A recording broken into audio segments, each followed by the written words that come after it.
ओम नमो भगवते वासुदेवाय। स्वागत है आप सभी का हमारे चैनल पर। आज है बृहस्पतिवार और आज के दिन बृहस्पतिवार का व्रत करने से, कथा सुनने से सभी प्रकार की मनोकामनाएं पूर्ण होती हैं। अगर व्रत नहीं भी रख सकते तो भी कथा तो अवश्य सुननी चाहिए, क्योंकि कथा सुनने मात्र से ही भगवान बृहस्पति देव की कृपा से धन धान्य सुख सौभाग्य में वृद्धि होती है। तो कथा तो अवश्य ही सुननी चाहिए। और आज के वीडियो में हम आपको बृहस्पतिवार व्रत की कथा सुनाएंगे। तो अगर कथा पसंद आती है तो लाइक करके शेयर करिए, साथ ही साथ इसी प्रकार की व्रत कथाएं सुनने के लिए चैनल को भी सब्सक्राइब कर लीजिए। तो आइए शुरू करते हैं बृहस्पति देव की कथा। प्राचीन समय की बात है। भारत में एक राजा राज्य करता था। वह बड़ा प्रतापी और दानी था। वह नित्य प्रति मंदिर में भगवत दर्शन करने जाता था। ब्राह्मण और गुरु की सेवा किया करता था। उसके द्वार से कोई भी याचक निराश होकर नहीं लौटता था। प्रत्येक गुरुवार को व्रत रखता एवं पूजन करता था। हर दिन गरीबों की सहायता करता था। परंतु ये सब बातें उसकी रानी को अच्छी नहीं लगती थी। वह ना व्रत करती और ना किसी को एक भी पैसा दान में देती थी, और राजा से भी ऐसा करने को मना किया करती थी। एक समय की बात है। राजा शिकार खेलने वन को चले गए। घर पर रानी और दासी थीं। उस समय गुरु बृहस्पति साधु का रूप धारण करके राजा के दरवाजे पर भिक्षा मांगने आए। साधु ने रानी से भिक्षा मांगी तो वह कहने लगी, हे साधु महाराज, मैं इस दान पुण्य से तंग आ गई हूँ। इस कार्य के लिए तो मेरे पति देवी बहुत हैं।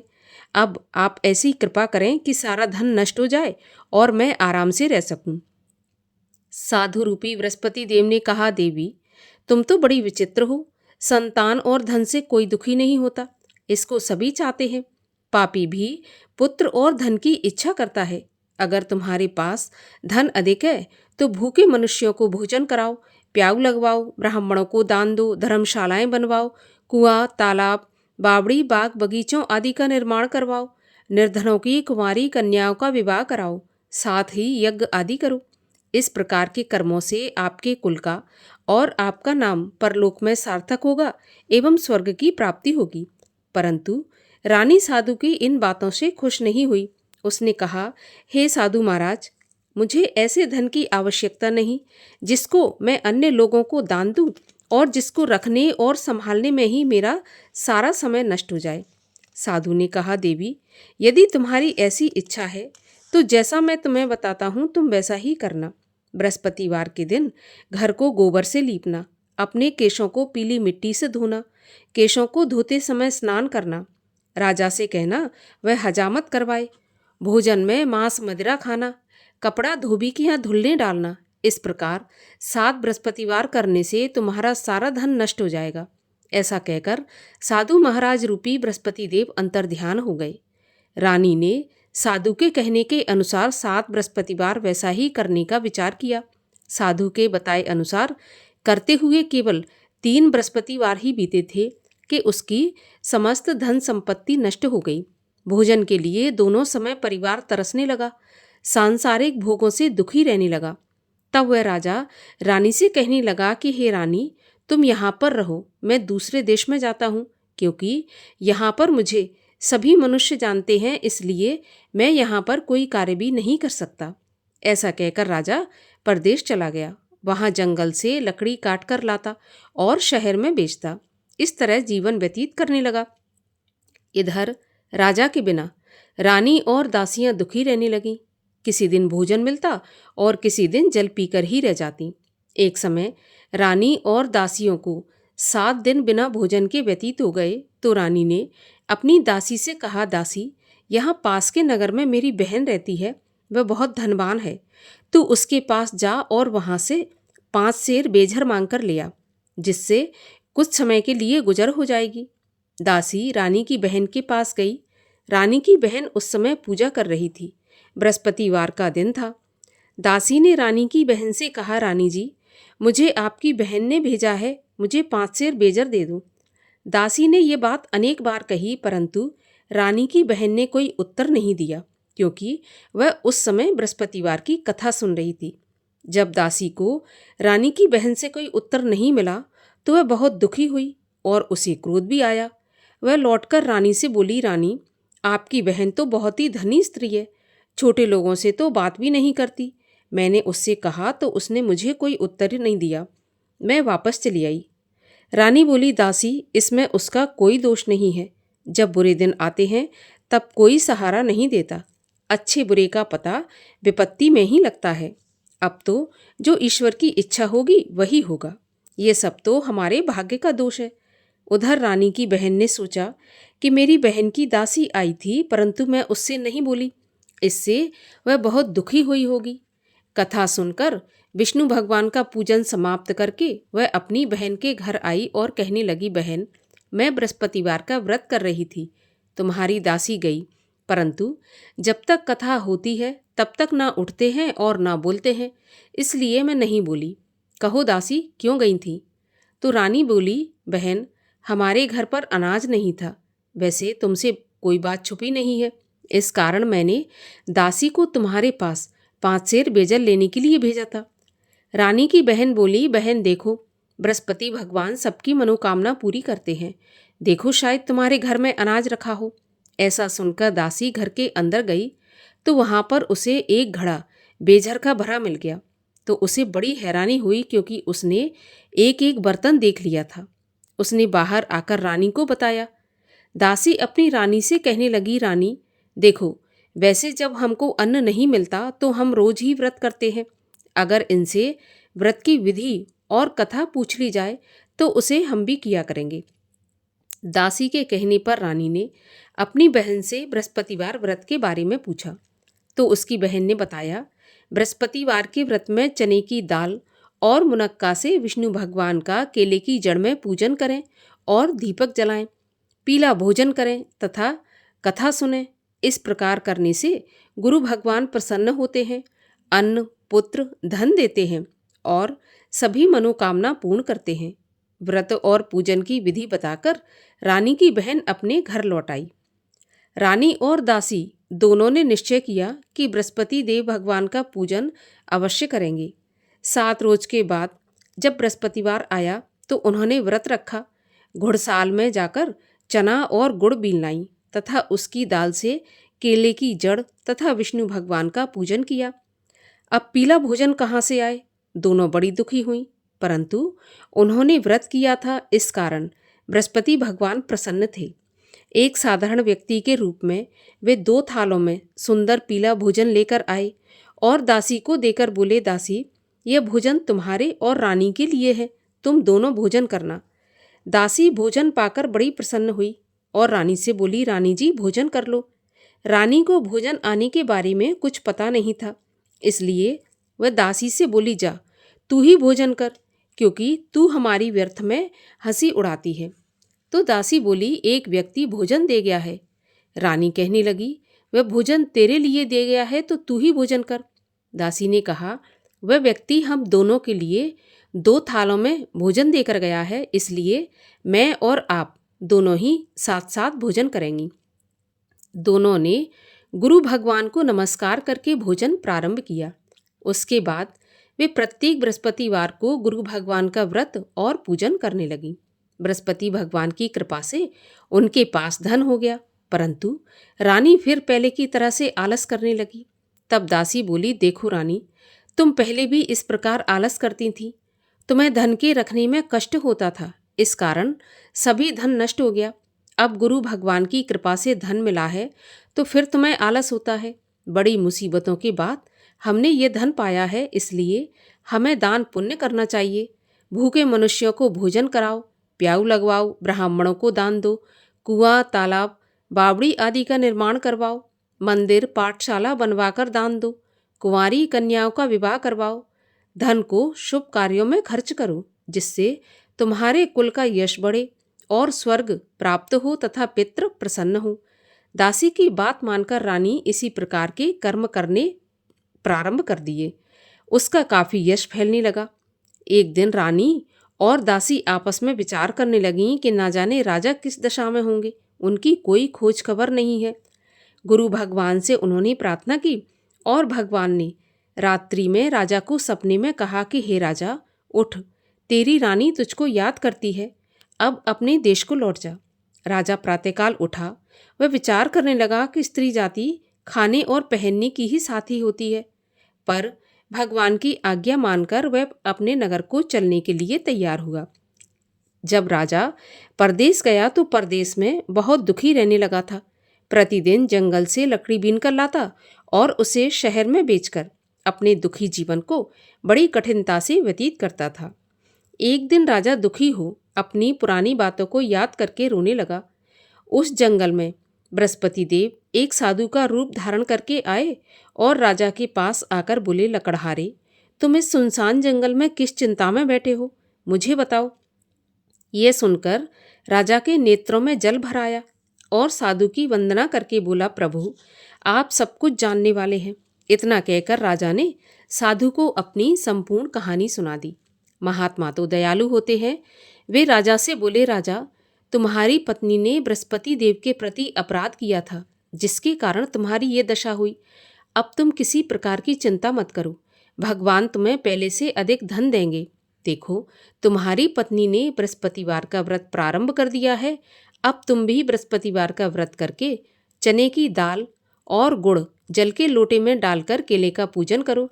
फिर कथा कहो या सुनो, भगवान तुम्हारी सभी मनोकामनाओं को पूर्ण करेंगे।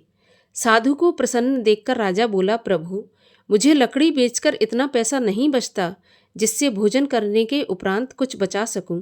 मैंने रात्रि में अपनी रानी को व्याकुल देखा है। मेरे पास कोई साधन नहीं जिससे उसका समाचार जान सकूं, और फिर मैं बृहस्पति देव की क्या कहानी कहूं, ये भी मुझको मालूम नहीं है। तो साधु ने कहा, राजा, तुम किसी बात की चिंता मत करो। बृहस्पतिवार के दिन रोज की तरह लकड़ियां लेकर शहर में जाओ। तुम्हें रोज से दुगना धन प्राप्त होगा, जिससे तुम भली भांति भोजन कर लोगे और बृहस्पति देव की पूजा का सामान भी आ जाएगा। और बृहस्पतिवार की कहानी भी इस प्रकार से है। प्राचीन काल में एक बहुत ही निर्धन ब्राह्मण था। उसके कोई संतान नहीं थी। वह नित्य पूजा पाठ करता, परंतु उसकी स्त्री बहुत मलिनता के साथ रहती। वह न स्नान करती और न किसी देवता का पूजन करती। प्रातःकाल उठते ही सबसे पहले भोजन करती, बाद में कोई अन्य काम करती। ब्राह्मण देवता बहुत दुखी रहते थे। पत्नी को बहुत समझाते, परंतु उसका कोई परिणाम न निकलता। भगवान की कृपा से ब्राह्मण की स्त्री की कन्या उत्पन्न हुई। वह कन्या अपने पिता के घर में बड़ी होने लगी। वह बालिका प्रातः स्नान करके भगवान विष्णु का जप करती, बृहस्पतिवार का व्रत भी करने लगी। पूजा पाठ समाप्त करके स्कूल जाती तो अपनी मुट्ठी में जौ भर के ले जाती और पाठशाला के मार्ग में डालती जाती। वही जौ स्वर्ण के हो जाते तो लौटते समय उनको बीनकर घर ले आती। एक दिन वह बालिका सूप में उन सोने के जौ को फटक कर साफ कर रही थी। तभी उसकी माँ ने देख लिया और कहा, बेटी, सोने के जौ को फटकने के लिए सोने का सूप होना चाहिए। दूसरे दिन गुरुवार था। इस कन्या ने व्रत रखा और बृहस्पति देव से प्रार्थना करके कहा कि प्रभु, यदि मैंने सच्चे मन से आपकी पूजा की हो तो मुझे सोने का सूप दे दो। बृहस्पति देव ने उसकी प्रार्थना स्वीकार कर ली। रोजाना की तरह वह कन्या जौ फैलाती हुई स्कूल चली गई। स्कूल से लौटकर जब वह जौ बीन रही थी तो बृहस्पति देव की कृपा से उसे सोने का सूप मिला। उसे वह घर ले आई और उसमें जौ साफ करने लगी, परंतु उसकी माँ का वही ढंग रहा। एक दिन की बात है, वह कन्या सोने के सूप में जौ साफ कर रही थी। उस समय उस नगर का राजकुमार वहां से होकर निकला। इस कन्या के रूप और कार्य को देखकर उस पर मोहित हो गया और राजमहल में आकर भोजन तथा जल त्याग कर उदास होकर लेट गया। जब राजा को राजकुमार द्वारा अन्न जल त्यागने का समाचार ज्ञात हुआ तो अपने मंत्रियों के साथ अपने पुत्र के पास गए और बोले, बेटा, तुम्हें किस बात का कष्ट है? किसी ने अपमान किया है अथवा कोई और कारण है? मुझे बताओ, मैं वही करूँगा जिससे तुम्हें प्रसन्नता हो। तो राजकुमार ने अपने पिता की बातें सुनी तो बोला, मुझे आपकी कृपा से किसी बात का दुख नहीं है। किसी ने मेरा अपमान नहीं किया, परंतु मैं उस लड़की के साथ विवाह करना चाहता हूँ जो सोने के सूप में जौ साफ कर रही थी। यह सुनकर राजा आश्चर्य में पड़ गया और बोला, बेटा, इस तरह की कन्या का पता तुम ही लगाओ, मैं उसके साथ तुम्हारा विवाह अवश्य करवा दूंगा। राजकुमार ने राजा को उस लड़की के घर का पता बताया। मंत्री उस लड़की के घर गया और राजा का आदेश ब्राह्मण को सुनाया।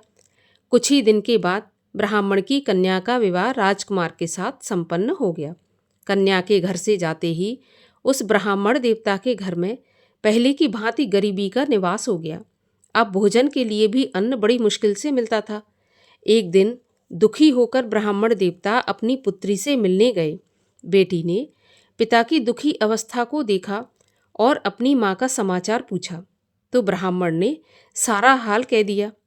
कन्या ने बहुत सा धन देकर अपने पिता को विदा कर दिया। इस तरह ब्राह्मण का कुछ समय सुखपूर्वक व्यतीत हो गया, लेकिन कुछ दिन के बाद फिर वही हाल हो गया। ब्राह्मण फिर अपनी कन्या के यहाँ गया और सभी हाल कहा तो पुत्री बोली, पिताजी आप माताजी को यहाँ लिवा लाओ, मैं उन्हें विधि बता दूंगी जिससे गरीबी दूर हो जाएगी।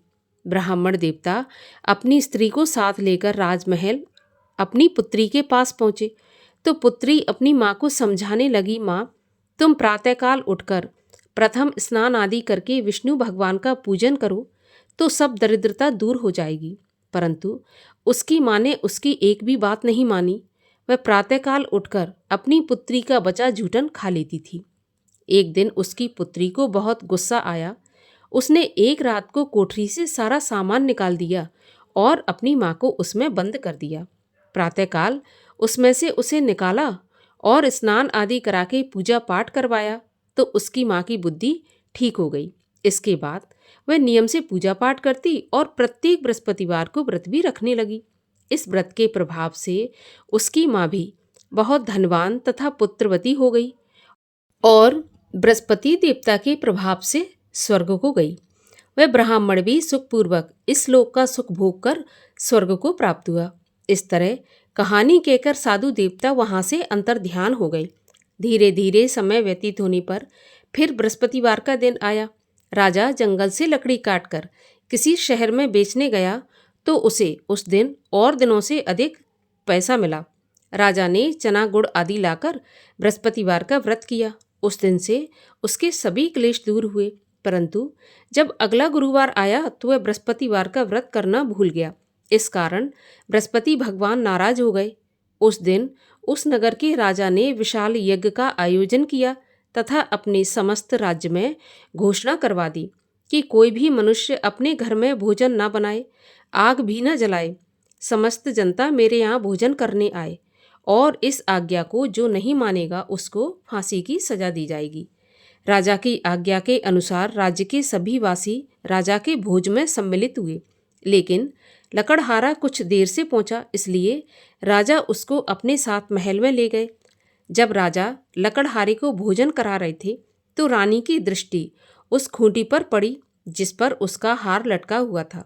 उसे हार खूंटी पर लटका दिखाई नहीं दिया। रानी को निश्चय हो गया कि मेरा हार इस लकड़हारे ने चुरा लिया और उसी समय सैनिक बुलवाकर उसको जेल में डलवा दिया। जब लकड़हारा जेल खाने में गया तो बहुत दुखी होकर विचार करने लगा कि न जाने कौन से पूर्व जन्म के कर्म से मुझे यह दुख प्राप्त हुआ है, और उसी साधु को याद करने लगा जो कि जंगल में मिला था। उसी समय तत्काल बृहस्पति देव साधु के रूप में प्रकट हो गए और उसकी दशा को देखकर कहने लगे, अरे मूर्ख, तूने बृहस्पति देवता की कथा नहीं की, इसी कारण तुझे दुख प्राप्त हुआ है।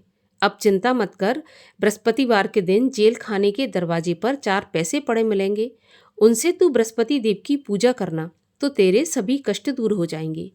अगले बृहस्पतिवार उसे जेल के द्वार पर 4 पैसे मिले। राजा ने पूजा का सामान मंगवाकर कथा कही और प्रसाद बांटा। उसी रात्रि को बृहस्पति देव ने उस नगर के राजा को स्वप्न में कहा कि राजा, तूने जिस आदमी को जेल खाने में बंद कर दिया है वह निर्दोष है, वह राजा है, उसे छोड़ देना। रानी का हार उसी खूंटी पर लटका हुआ है। अगर तू ऐसा नहीं करेगा तो मैं तेरे राज्य को नष्ट कर दूंगा।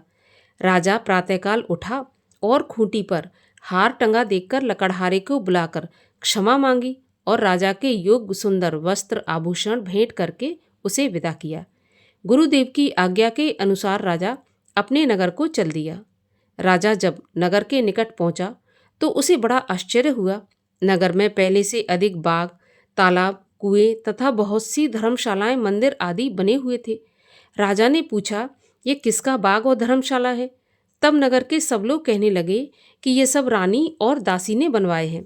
तो राजा को आश्चर्य हुआ और गुस्सा भी आया। जब रानी ने यह खबर सुनी कि राजा आ रहे हैं, तो उसने अपनी दासी से कहा कि दासी, देख राजा हमको कितनी बुरी हालत में छोड़ गए थे। हमारी ऐसी हालत देखकर वह लौट न जाए, इसलिए तू दरवाजे पर खड़ी हो जा। रानी की आज्ञा के अनुसार दासी दरवाजे पर खड़ी हो गई। जब राजा आए तो उन्हें अपने साथ महल में लिवा लाई। तब राजा ने क्रोध करके अपनी तलवार निकाली और पूछने लगा, बताओ यह धन तुम्हें कैसे प्राप्त हुआ है?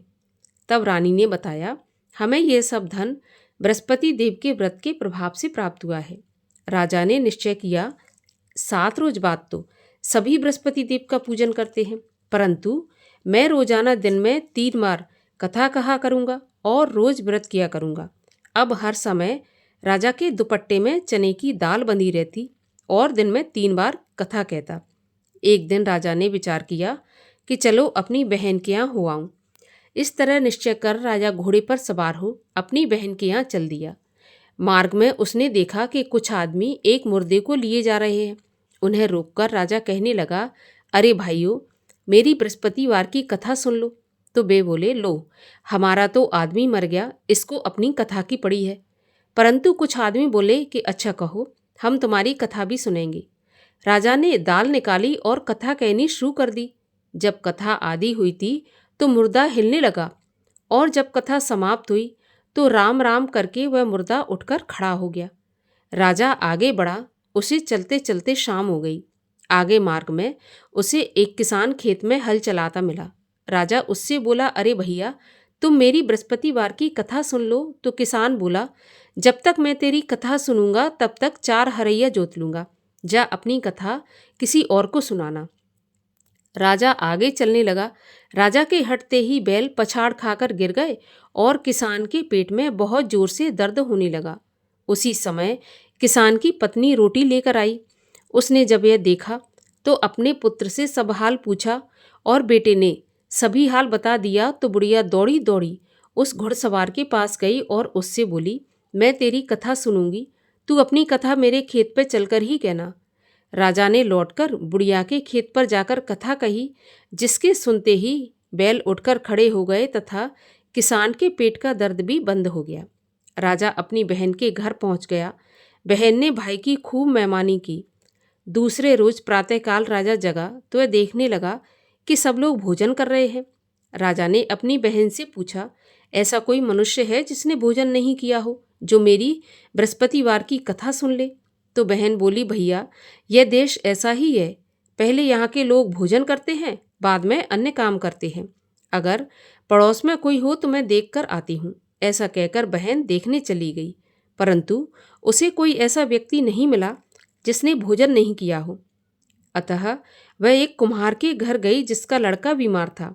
उसे मालूम हुआ कि उनके यहाँ 3 रोज से किसी ने भोजन नहीं किया। तो रानी ने अपने भाई की कथा सुनने के लिए कुम्हार से कहा और वह कुम्हार तैयार हो गया। राजा ने जाकर बृहस्पतिवार की कथा कही, जिसको सुनकर उसका लड़का ठीक हो गया। अब तो राजा की प्रशंसा होने लगी। एक दिन राजा ने अपनी बहन से कहा कि बहन, हम अपने घर को जाएंगे, तुम भी तैयार हो जाओ। तो राजा की बहन ने अपनी सास से अपने भाई के साथ जाने की आज्ञा मांगी। तो सास बोली कि चली जा, परंतु अपने लड़कों को मत ले जाना, क्योंकि तेरे भाई के तो कोई संतान नहीं है। बहन ने अपने भाई से कहा, भैया, मैं तो चलूंगी पर कोई बालक नहीं जाएगा। राजा ने कहा, जब कोई बालक नहीं चलेगा तो तुम क्या करोगी? बड़े दुखी मन से राजा अपने नगर को लौट आया। राजा ने अपनी रानी से कहा, हम निर्वंशी राजा हैं, हमारा मुंह देखने का भी धर्म नहीं है, और बिना भोजन आदि किए शैया पर लेट गया। रानी बोली, हे प्रभु, बृहस्पति देव ने हमें सब कुछ दिया है, वे हमें संतान भी अवश्य देंगे। उसी रात को बृहस्पति देव ने राजा को स्वप्न में कहा, राजा उठ, सभी सोच त्याग दे, तेरी रानी गर्भवती है। राजा को यह जानकर बड़ी खुशी हुई और 9वें महीने रानी के गर्भ से एक सुंदर पुत्र पैदा हुआ। तब राजा बोला, हे रानी, स्त्री बिना भोजन के रह सकती है, परंतु बिना कहे नहीं रह सकती। जब मेरी बहन आए तो तुम उससे कुछ कहना मत। तो रानी ने सुनकर हाँ कर दी। जब राजा की बहन ने यह शुभ समाचार सुना तो बहुत खुश हुई और बधाई लेकर अपने भाई के यहाँ आई। तभी रानी ने कहा, घोड़ा चढ़ाकर नहीं आई, गधा चढ़ी आई। तो राजा की बहन बोली, भाभी, मैं इस प्रकार ना कहती तो तुम्हें औलाद कैसे मिलती। बृहस्पति देव ऐसे ही है, जैसी जिसके मन में कामना है सभी को पूर्ण करते हैं। जो सद्भावना पूर्वक बृहस्पतिवार का व्रत करता है एवं कथा पढ़ता है अथवा सुनता है और दूसरों को सुनाता है, बृहस्पति देव उसकी सभी मनोकामना पूर्ण करते हैं। बृहस्पति देव उनकी सदैव रक्षा करते हैं। जो संसार में सद्भावना से गुरुदेव का पूजन एवं व्रत सच्चे हृदय से करते हैं, उनकी सभी मनोकामनाएं पूरी होती हैं। जैसी सच्ची भावना से रानी और राजा ने बृहस्पति देव की कथा का गुणगान किया तो उनकी सभी इच्छाएं बृहस्पति देव ने पूर्ण की थीं। इसलिए सबको कथा सुनने के बाद प्रसाद लेकर जाना चाहिए और हृदय से उनका मनन करते हुए जयकारा बोलना चाहिए। बोलिए बृहस्पति भगवान की जय। और आइए अब करें बृहस्पति देव की आरती। ओम जय बृहस्पति देवा, स्वामी जय बृहस्पति देवा। छिन्न छिन्न भोग लगाऊं, कदली फल मेवा। ओम जय बृहस्पति देवा। तुम पूर्ण परमात्मा, तुम अंतर्यामी, जगत पिता जगदीश्वर, तुम सबके स्वामी। ओम जय बृहस्पति देवा। चरणामृत निज निर्मल, सब पातक हरता, सकल मनोरथ दायक, कृपा करो भरता। ओम जय बृहस्पति देवा। तन मन धन अर्पण कर, जो जन शरण पड़े, प्रभु प्रकट तब होकर, आकर द्वार खड़े। ओम जय बृहस्पति देवा।